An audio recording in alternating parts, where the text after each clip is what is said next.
Okay, here we are, December 24th, 2011, part 2. Put my glasses on, I guess. I don't know. Oh, and so what can I say today? For part 2, same old stuff, more than 100 videos. Never more than... There's, I think, one video on there that I've got like 327 people that watched it. But, you know, who's going to watch 100 videos? 100 times 15 minutes each? That's hours and hours and hours. I think I'd get tired of listening myself, too. But,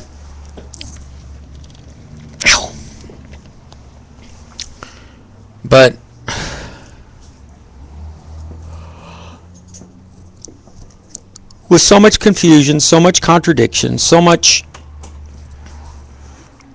sadness that a person has to deal with, it's overwhelming. In the past, I've tried just about everything. I understand that Obama used the internet to, but he had a lot of people working on the computers, you know. He had a lot of support. And he promised change, but you know, what kind of change? He didn't know what kind of change he was going to initiate, because the only change that's really initiated is the Bilderberg Group. They planned this a year before. One of the guys that I sent a notice to, he got me confused with somebody else, thought that I didn't know anything about the World Trade Center event. I said, you know, the Freedom of Information Act applies to federal documents, but each state has a right to keep their own secrets too. In the case of New York, when they first bombed the towers, one of the towers, it left a 7-story hole below it. Okay, so New York authorities, before I talk about what the New York authorities did, let's talk about the conspiracy. Everybody, there's a lot of talk on the YouTube that the government did it, they were involved, and the federal government planned it. There was even a show in March of 2001, which is a spin-off of the X-Files. There were 3 guys called the Lone Gunmen, and they helped Dana and Fox Mulder, Dana Scully and Fox Mulder, in a lot of X-Files investigations. Well, when they introduced them. I think there were a few episodes they were in. The producers decided to do a spin-off since the X-Files were ending. And they were going to call the spin-off The Lone Gunmen, with the 3 same guys. One of the guys was dressed in a little dress jacket, and another guy had long, stringy blonde hair, and they call it The Lone Gunman because that's the title of their belief is that John Kennedy was killed by more than one gunman. But beyond that, in March, the pilot for the program was released on television, and it was aired. Now, the only people in the United States that have copies of this tape are people who taped it while it was being aired. Now, the pilot was a movie format, so it had to have been at least 90 minutes to 2 hours, and with commercials, obviously. And the plot, to get ready for this is 7 months. March, April, May, June, July, August, September. No, it's 6 months, sorry. 6 months before the 9/11 attack. The plot for this movie, which was hatched probably before that, and then they had to film the movie. The plot for the movie was that the CIA was flying an airplane into the World Trade Center. Whoa, wait a minute. What a coincidence. Okay. Well, that's not your only coincidence. And when all my other tapes, I string together all these coincidences, and this is why I go back to talking about the water being and quantum theory, chaos theory, fractals, and that it's not, the universe is not a coincidence, okay? If I go back and talk about the holographic universe website, that the universe very well could be a holodeck, like on Star Trek.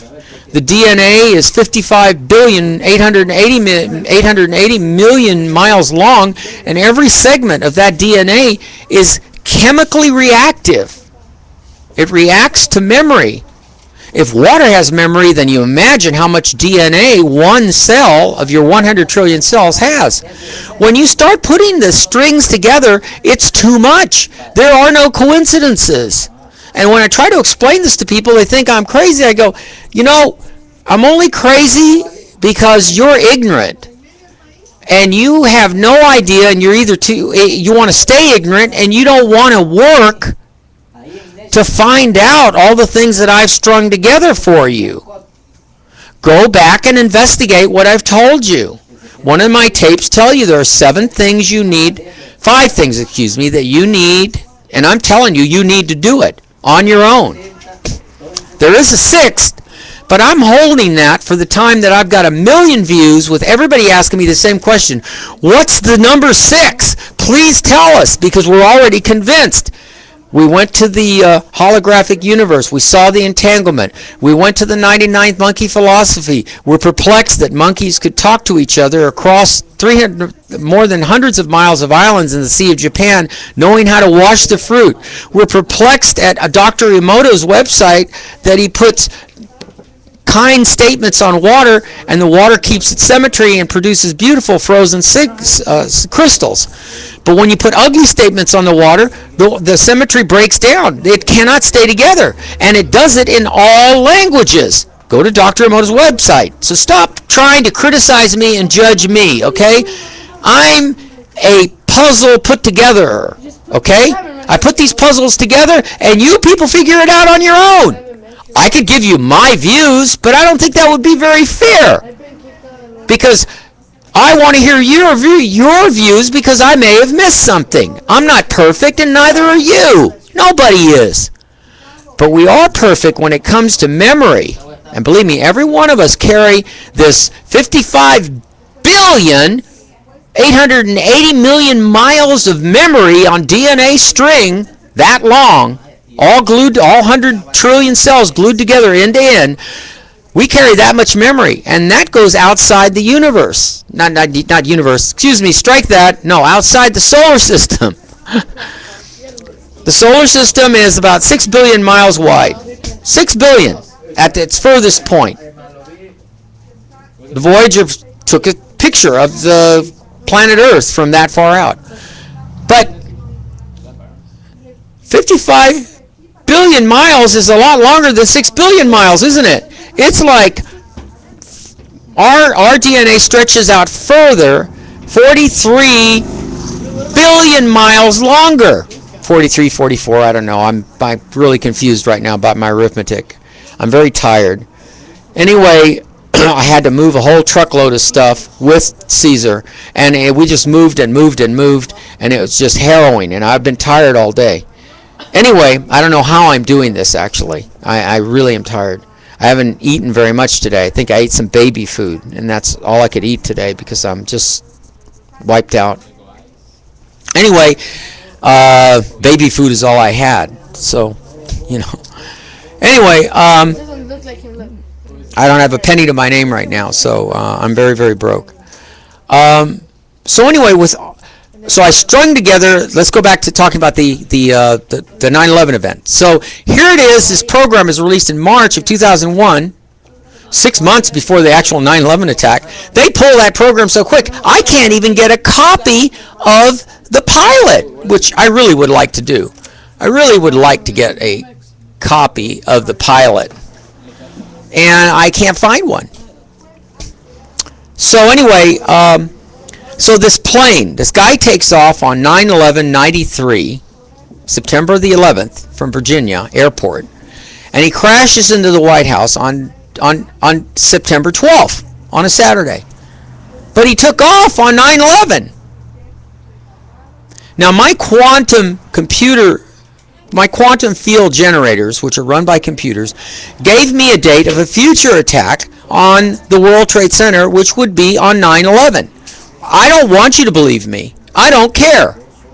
Because I'm about to tell you why the buildings look like they're crashing one on top of the other, like it's a controlled demolition.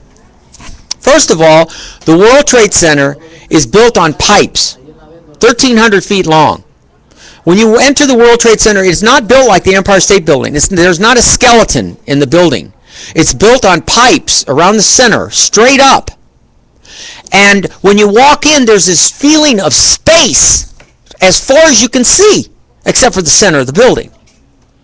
So it would make sense that if that building was ever controlled demolition, it would never sway side to side because the pipes in the center are holding it together as it falls, one stack at a time.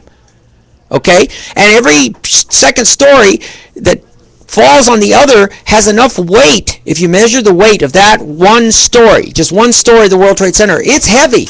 And it falls on the next one, especially if the plane hit the middle, and the whole thing just pancakes 1, 2, 3, 4, 5, 6, all the way down, except for building number 7. Now remember, after the first attack in 1993, there was a 7-story hole at the bottom. New York never released, the New York Port Authority never released, they kept it secret, under wraps, how much damage was really done. So they pre-demolitioned all the buildings, including Building 7, in case of any kind of attack. Yes, New York and the government did know that planes still could be hijacked and that there would be chance of at least one plane hitting the World Trade Center. So they were ready, okay? But the problem where the conspiracy comes in here is that they kept it under wraps for 7 years. Those demolitions were there. They were checked regularly. When the plane flew into it, whether it was the CIA or whether it was the very same government or whether it was unmarked planes, doesn't matter. What matters here is that the attack happened. And whatever reasons for the attack, it ended up with the Iraq War and thousands of people getting killed needlessly just for oil. If you go to Frank Dorell's website, you can get the DVD or his comic book, America Addicted to War. You just read. You know, you people point fingers at me. I hate that. You said, oh, you don't know much about America. Oh, you know about American history, but you know anything about other world history. How do you know that? Have you met me? Did you look at all my videos? You don't know jack crap. None of you. And you're all hypocrites. You spend money with the name of God printed on it and send it to give it 75% of it goes to the military to kill innocent men, women, and children in other countries. Of course the terrorists are good. You're going to make terrorists that way. Besides the fact that we train most of the terrorists at the School of the Americas in Georgia. Even in the movie The Peacemaker, George Clooney makes a comment about it. We trained the world's best terrorist. Yes, you did. Yes, you did. That's not a lie. And the Bilderberg Group exists, and the Trilateral Commission exists, and the big money interest exists. And I could go on talking forever about this. I could make Howard Stern, it's just entertainment. He's just a crap-ass entertainment. I'm telling you the truth. And the truth is being silenced. So how? By YouTube.